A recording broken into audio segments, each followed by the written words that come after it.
Hello everyone, this is Timur, your host from the Matchii Experience. In today's podcast, we have a chef who has really done it all in the restaurant business. He worked his way up from a young age to becoming a chef who owned his own restaurants and now currently teaches culinary studies at a university and even competes in international competitions with Team Canada. Olaf Mertens is a German-Canadian chef who you hopefully will be seeing more often on this channel. Today, we discuss his cooking career and the advice he would give to the new generations of chefs that want to make it in this difficult business. I hope you enjoy the Matchii Experience.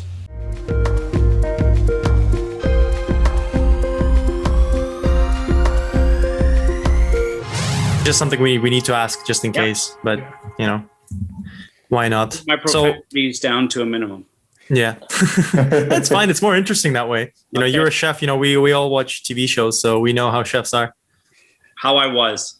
How you were, yeah. I'm reformed now. Oh, okay. Well, that'll be a first question. Okay, maybe should we start with getting you to introduce yourself, or should we start with however you why you're a reformed chef? No. Okay, I found yoga. Huh? I found yoga in the yoga instructor. How's that? Yes. You know what? That's perfect. A lot of chefs are actually. Really? A lot of chefs are a lot of well-known Canadian chefs and other chefs are mental health, are falling onto yoga for mental health and strength. To be fair, yeah, it is the kind of job where you need to have like balance in life. And especially now with the tough situation that all the chefs have been going through. Oh, absolutely. Absolutely. It's that. And that, you know, that's literally what I do a podcast for my students every week just to kind of refresh. It's really just a voiceover on keynote kind of thing, a couple images, but then to just refresh what I spoke of so they can pretty much get their ducks in order on Sunday before they see me on Monday. And it works out great. They hear my voice, they see an image or two of what it's about, and it just gives them a little bit more focus. It works really well with first year. As the students get a little bit older, I find that it doesn't work as well. It's something really good for first year students. So, okay. Yeah. But do you record your proper lectures? I have been, yeah. I actually, I just finished, I taught up to 220 students every Thursday for the last 14 weeks up to last semester. Today was a second week of a new semester, and I record them. And, I think that's part of why they are kind of adapting to online. They can take the hit whenever they want, or international students can play over and over again. So it definitely has, it has some advantages. I have more people pass, so I'm not sure. Writing tests online and not in a big auditorium, less stress out with more stress is giving better results. Now there's 50 ways to skin a cat with modern technology beside my computer, and I have all my friends on speed dial. I heard even the smart kids do it. So. They just do a live FaceTime with 6 of their friends, and they don't say a word until someone gets stuck, and then someone shouts out the answer. Okay. That's pretty cool though. Like with technology, like we kind of have to utilize as much as we can from it. We still, I taught a course called Understanding Quality. So understanding what your first sort of baseline is, the first great carrot you ever ate, to the great piece of brie cheese, to, eating different steaks with different muscle feelings. So what I would do Fridays is I would prepare some foods. Monday, I would finish them and I would box them up into little TV dinners and have them go out to the 220 students on Monday and Tuesday and have a YouTube video waiting for a synchronized tasting. So we would, once they got the box home of 4 different steaks at 2 ounces each, they could warm that up, and then they would hit the video, and we would taste the different mussels together and experience. So again, that's the part I miss, is that live sensory piece. Yeah. So we made out. Right now it's okay. We pivoted, and that's what we did, and they like that as well. So okay. But we killed 100 trees and 20 plastic trees with the packaging. I mean, what else can we do now? That's the only sad thing. Do you get them to order things and make things as you go, or do you just want them to focus on what you're teaching them?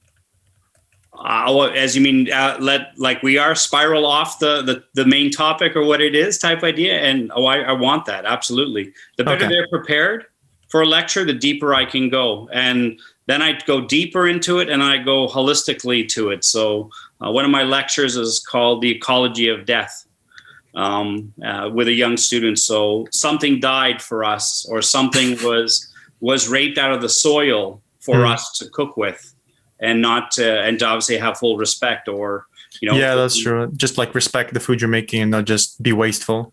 Because that is like a big part of our Western culture, is that like being a little bit wasteful. You know, you buy a full fridge and then just throw away 90% of it.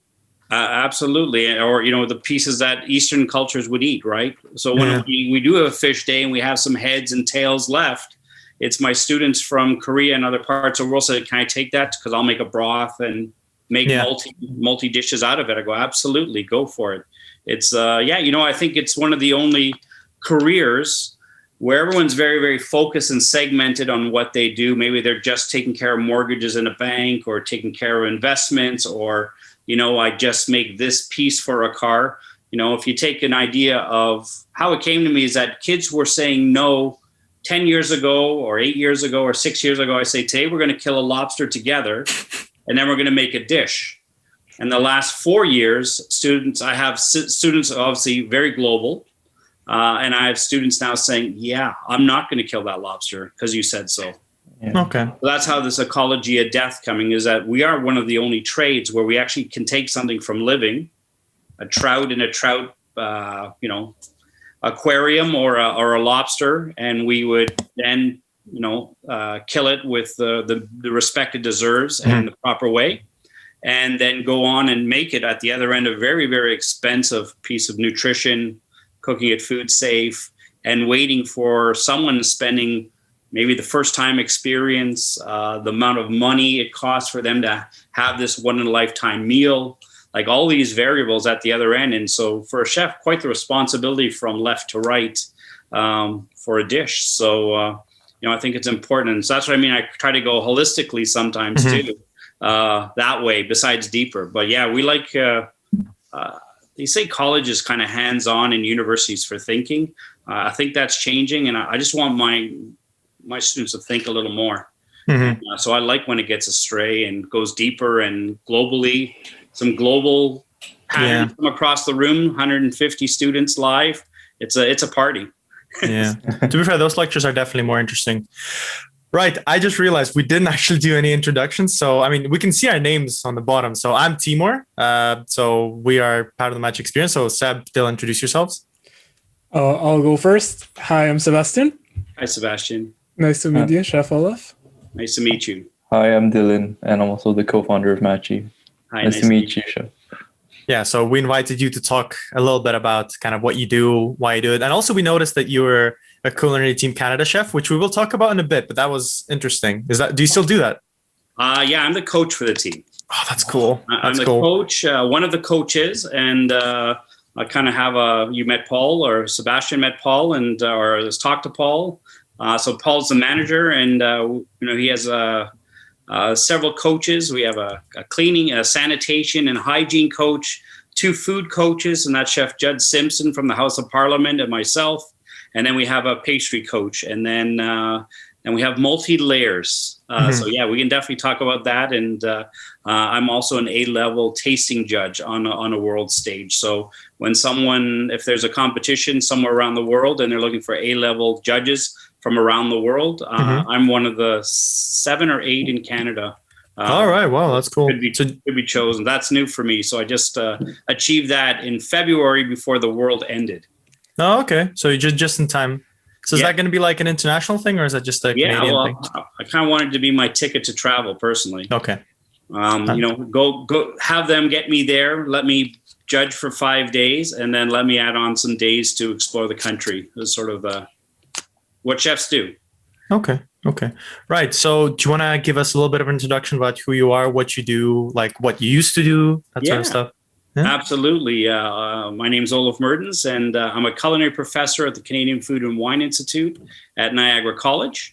I go back. I would say I was a German Canadian, born in Berlin, came to Canada when I was 5, and was shipped off every summer to Berlin and Düsseldorf to the grandparents to keep the language and culture deeply embezzled into my system. Okay. My parents had a German delicatessen, a small one-off double family business that was like a Denninger's. So Okay. my grade school was literally going in. There was schnitzel going and sausage rolls and plum cake. And so that was before school, middle of school, and after school doing homework in the back kitchen there. And then, first jobs were not Swiss Chalet, Saint Hubert's, the Quebec version of Swiss Chalet. Dishes, bussing. Then a fine dining restaurant called Rogues in Sherwood Forest, Mississauga Road. Cleaning calamari, cleaning shrimp, peeling a lot of garlic. That type of idea, and dishes again, and crystal, and more dishes, and silver. And then, I bailed grade 13, 2 months left, and said, I want to be a cook, with dismay of the entire family. Did that for about a month, and one of the chefs said, maybe you should have stayed in school after burning $80 worth of pine nuts. And I go, okay, I'm in trouble. And anyways, turned that around very, very quickly. And, I was on my last thread and turned it around. Then to go to Berlin in April of that year would have been 86. And went and presented myself to 3 establishments, sort of like the Toronto Convention Center, the Royal York, and the Four Seasons, and all offered me a job. I took the Four Seasons version of Berlin. Went back home till August, flew back at 16 years of age, all by myself to move to Berlin. Went there because I was a German citizen and didn't want to do my military. Was great because I was German and English fluent until I hit like nutrition in culinary school. And I said, okay, maybe I should have done a little bit more reading and writing as a child. And long story short, jumped into the School of Nutrition in 1986.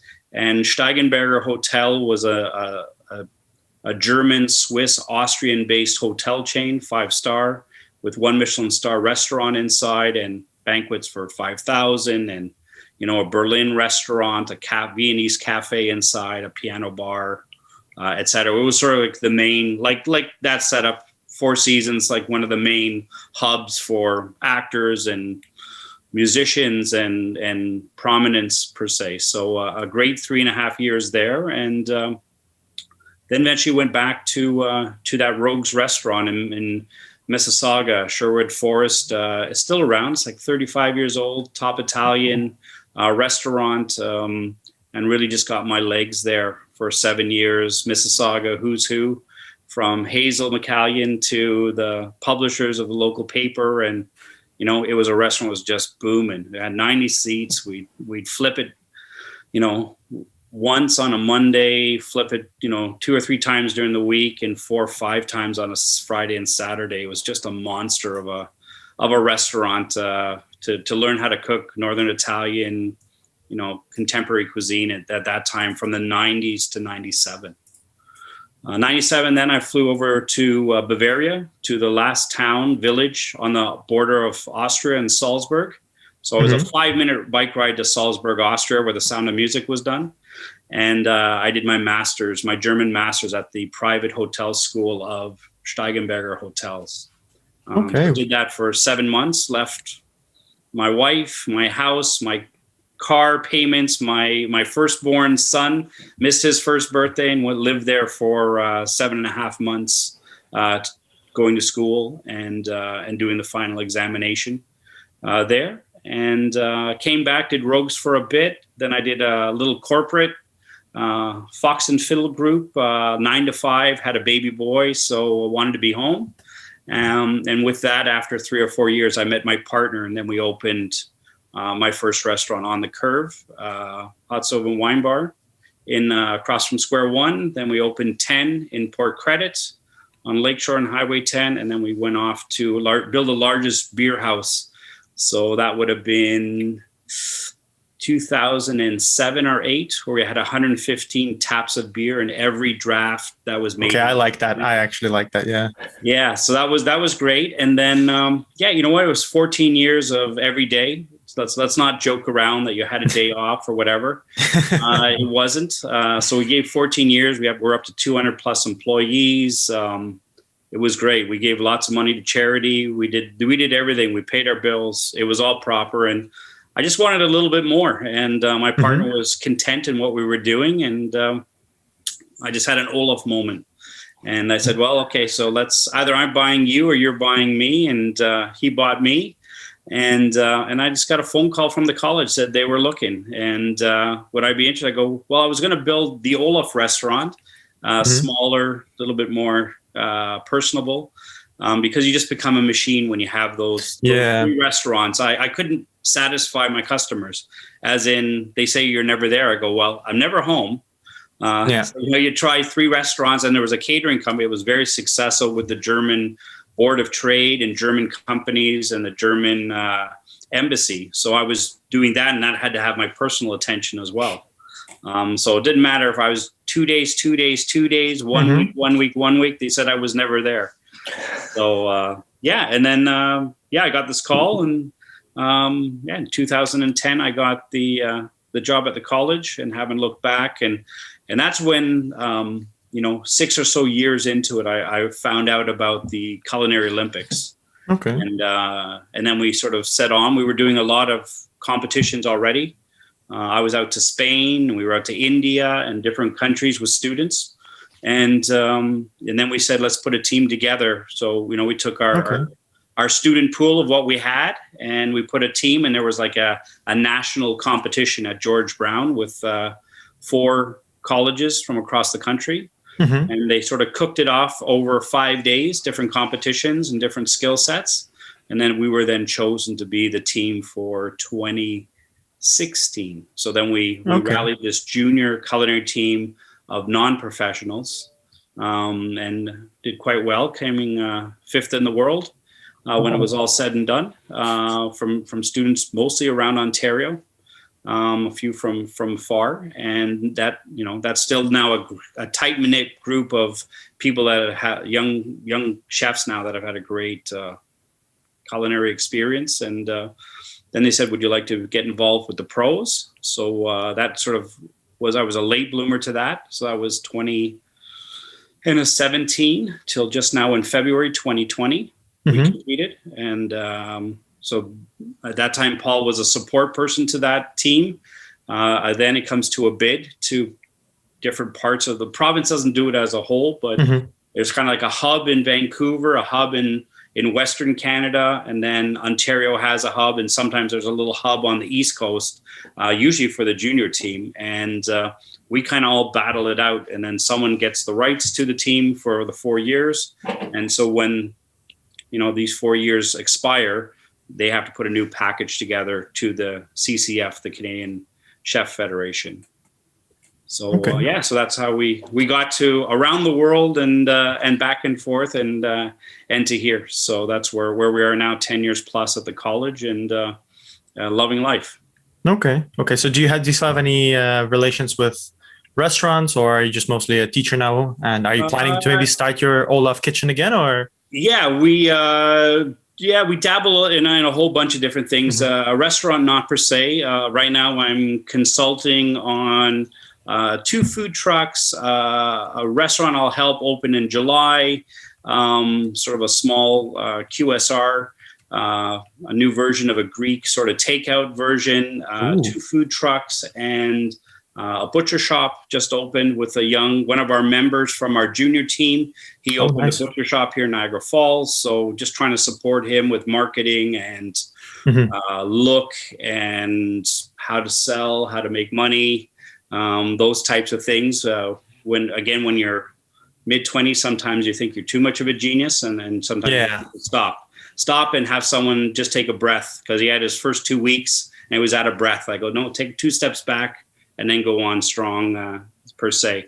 But I launched a spice company. Wanted to start it before COVID, but really it's just really launched in January. So right now we're dropping samples everywhere. We're getting people to taste the barbecue. We're using social media to launch. I'm really trying to learn to play in this space, because I believe my future students will ask about playing with teaching cooking online. Yeah. That's not going away. So we started off as a spice company. My 27-year-old son said, let's make it a spice company, but let's make it a cooking club. And let's have you also cook with your spices and teach people some basics on how you season, how you make food taste good. So that's where it's going to kind of develop, and, just simple things. I had a great sale yesterday, but somehow, internally it didn't charge the shipping on all 3 items, only on one.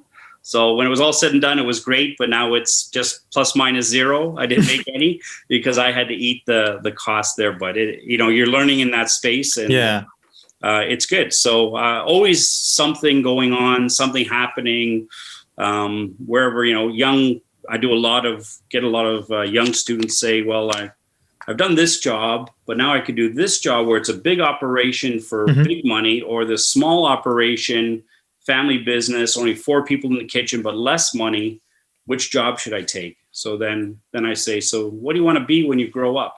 Kind of thing. Where do you want to be in 5 years? And then we'll see. If you're a big location, you might get stuck in a corner and never come out. But if you're in a small location and the pasta chef doesn't show up that night, and you work the day shift, and the owner says, well, why don't I'm going to shuffle the kitchen around, and then you can do pasta with me beside you, and I can walk you through the 50 customers tonight. And you get more experience quicker in something like that than you would when you're a number in a hotel or or something. Like, that's kind of perfect, because we, as a company, we do a lot into trying to find out how this business works in terms of recruitment, trying to advise more of the younger generation of people how to get in. So that's something interesting you said. So does this happen a little bit often where, young chefs are given the chance like this, like, oh, something goes wrong. Okay, we need your help, please. Someone like, oh, you cook, can you cook? Yeah, come on, put on the apron, you're cooking. Absolutely. It does, if you said who is the best, I'd rather take someone that was a dishwasher to a starting cook like I started, and it's a little old school or no different. You want to learn the job up. My son just finished 4 years degree business and 2 years social work at McMaster. He wants to save the world. He ran the food bank at McMaster for 4 years. Long story short, he's 25. And, he tried to find that job in October of last year, found nothing, but then got into a food bank commissary that supplies 6 food banks in Hamilton.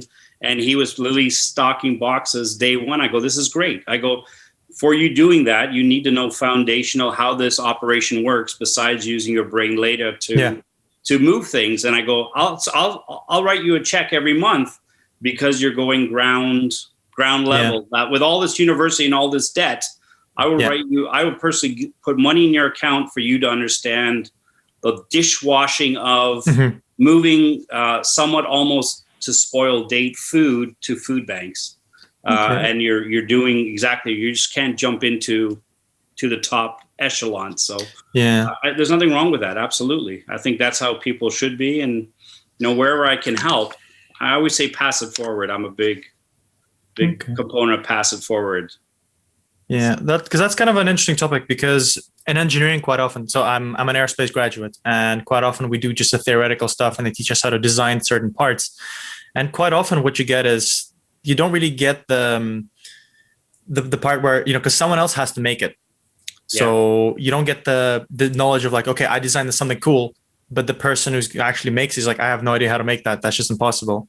So is that something that you were talking about when you say, oh, some chefs come out of school and they have the perfect knowledge of how to do things, but they don't know how business operates? So like, oh, absolutely. Yeah. So they get to a point like, oh, this stove doesn't work, or like, how do you stock everything? Where does everything go? Is that like a big part? Absolutely. They're so into them. Sometimes, they come out of culinary school, it's the Food Network, let's be partial, that helps drive 50% of our people thinking, if I do this for a while, I'll be there. It's that patience, that the groundwork, all that sometimes seems, not with all students, but with a good percentage of the students, that they're just going to do this and be there and not know the levels. Right? It's a very military time consuming stuff up. If Malcolm Gladwell's famous quote, it takes 10,000 hours to master something.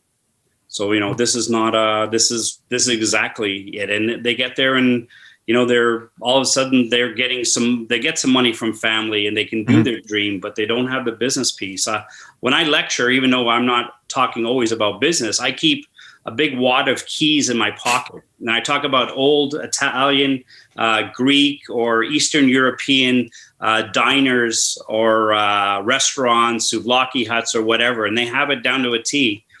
So the keys represent money for me when I shake my pockets, but I'm talking about they put money in their pocket to pay their bills, and their other pocket is when they empty their till, when it gets filled after lunch or after breakfast. And so they have two pockets going. So I have keys in my pockets and coins to talk about, we need to talk about money. I don't want you working, 14, 15 hours a day, 7 days a week, and that you're just cleaning money when it comes through, but goes out to the bank at the end and nothing sticks at this 4%, 4 pennies on the dollar that you could make if you're good, but maybe 7 pennies on the dollar. So how do you keep those pennies in your pocket? And so I always talk about that for sure. It's how do I make money on product? Everything you get in cooking, most things start from a big salmon. We slack off the head, the gills, the skin. It gets smaller, smaller, and smaller, and the price gets larger, larger, and larger. Yeah. You have to sell it. So how do you do that? But we'll tell them about selling water and selling like beer and booze, or the biggest part of the restaurant business. Yeah. I can fluff egg whites like no tomorrow, and I can sell you air. Like, that peanut butter companies did that too. Let me sell you the same thing, but we're going to whip air into this, and it's lighter and fluffier, and we're going to charge $2 more for the same can of peanut butter. So those are the tangible little conversations I dwell off in a lecture. Okay, that's pretty cool. So you did mention at some point that you get your students come over to you and ask for career advice. Yeah. So if you, let's say when you were 16 or maybe before, if you came to yourself right now, what advice would you give yourself?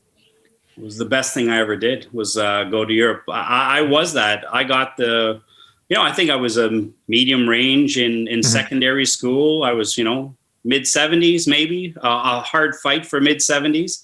Except, I took German. And so that boosted my mark. And I was a good athlete back in the day, thought I would be a soccer star. I was a long track runner. I ran like the 3,000, the 5,000 and the 10,000, all those things, but that never really transpired. And then I asked the guidance counselor back in the day, and still guidance counselors give you the weird answer that, not really smart kids going that. And maybe at that time, we're talking 85, 86. They said, I think George Brown does something. And that was my answer. And, my dad kept my passport for a reason, in case I wanted to learn a trade. And so I went over. My grandfather was connected in the Berlin business circles, and he's the one that got me the 3 interviews. So I went over there with my Sears and my Harrison tweed jacket and my knit tie, and presented myself and said, I can make a Caesar salad. I can clean shrimp. I can do this. I can do that. These are my marks. And I got in. So that was April. Said, come back in August. We start school in August here, and went to culinary school twice a week and worked in the hotel 4 to 5 days a week, had 1 day off. And so that was the best thing. Now you have options. I'll toot Niagara College from the most beautiful property like Napa Valley, could per se, that, and what we do from our hoop houses and gardens, our vineyards, our beer brewing. We take the spent product, the barley, oats, and that, and make bread with our students with the byproducts of that. We have now the marijuana grow up, and we're about a year away from teaching edibles. So I would say that would be a thing. But obviously, there's beautiful schools all around, and St. John's, Newfoundland is a fantastic school where there's great tradition in culinary. Montreal, there's more answers. And also in my day, it was only a restaurant, a hotel, or a cruise ship. Oh, okay. We didn't. So now there's a bit more options, so you can actually look around and try and find newer and cooler things. Yeah. If you said where would I send my son, I would probably try to send them over to Europe per se for still that, maybe it's the old school thing, but something like a Whole Foods, I would tell them to apprenticeship in a Whole Foods. Now, obviously cutting edge on ingredients, quality of the ingredients. They do all that food in there. So their kitchen equipment is probably at a very high level, up to date. All the bakery, everything's there, fishmonger, butchery. If you could spend 3 years in the backs of that kind of a place, all that cheese they have and everything, I think that would be a good place to kind of, and then obviously holidays, they must be just cranking food out like a busy Saturday night, right? Yeah. Turkey dinners and that. I think that's where I would tell someone to do a little bit of both. Yeah, because I never actually just got the fact that, there's actually a lot of things going on. So if you go work, you can have different sections. You can pick up so many things. Absolutely. And there's food bloggers, there's food photography, there's food stylists, right? There's everything from food trucks to, QSR and ghost kitchens. Who would have thought of that? Okay, ghost kitchens are a cool phenomenon, yeah. Yeah, so. Especially right now with the pandemic. Absolutely. Well, this guy that's going to open this little sub-Greek, it's going to be called Pharma out of Oakville. He's that's how we're going to do opening 2 weeks, is we're just going to do it with Skip the Dishes and everybody else, just to kind of get the feel and the flow. And then we'll do a soft opening, limited hours, lunch and early dinner. And then once his team's ready, we'll clip the wings. I'll go off until I sneak in maybe 2 weeks later for an undercover meal and see if everything's up to snuff. Will you put all mascara on and all the makeup and absolutely. Stuff? Yeah, absolutely. Okay. I will. So, but I think that's another option. We never had that before, where we could just, do a takeout under a little less pressure kind of a thing. So that's our something new and something I need to live too, because someone was just joking me. He goes, since I sold my restaurants 10 years ago, he goes, you don't even know what it's like with Uber Eats and Skip the Dishes and all this. He goes, yeah, probably not. But if you're well organized, it should be no different. I would probably have 3 people in if I knew it was that busy and it was such a thing consistently. I'd have just people, taking care of that. Yeah. Okay. I can see Seb's a little bit itching to ask you more about the Team Canada stuff, because we have been talking a lot about recruitment, which is cool, and about your restaurant business, but the Team Canada thing. Seb, take it away, dude. Come on. Thanks. Yeah, I wanted to add to what you were saying about the kitchen and adapting to Uber Eats. We've had other owners or members of the kitchen tell us how they've adapted and they shifted the kitchen, made some major changes in order to adapt to this current reality that we're into. Absolutely. And it's not going anywhere. And it's, even just simple when we cook. So today they had to present 2 salads. And I said, I want one on this beautiful piece of bone china. And I want the other one in this very green recycled takeout box. And I go, it doesn't matter. The customer is still paying $9 for this salad and $9 for this salad. Doesn't mean it because it's in the box it should be any uglier than this. So I want you to make this salad identical twice, once on this plate, using the foundations of how to plate, and once in this box that's brown. And let's see what it comes. So it was a great task. Even on day one, I want to nail that thing, because they don't get discounted because it's takeout, especially. It actually gets more, Yeah. We tip more. Wow. No, it's amazing, your experience. You've traveled the world. You've been to different countries, to different environments. It's a lot. And I think that experience is going to be useful for the audience to learn and take advantage of your feedback. Absolutely. We enjoy it. I love it. It's the perfect sort of after the restaurant life.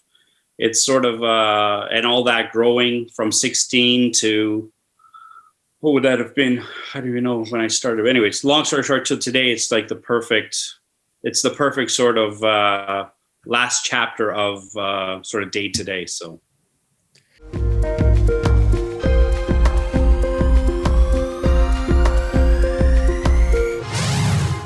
This has been our first chat with Olaf, and hopefully the first of many.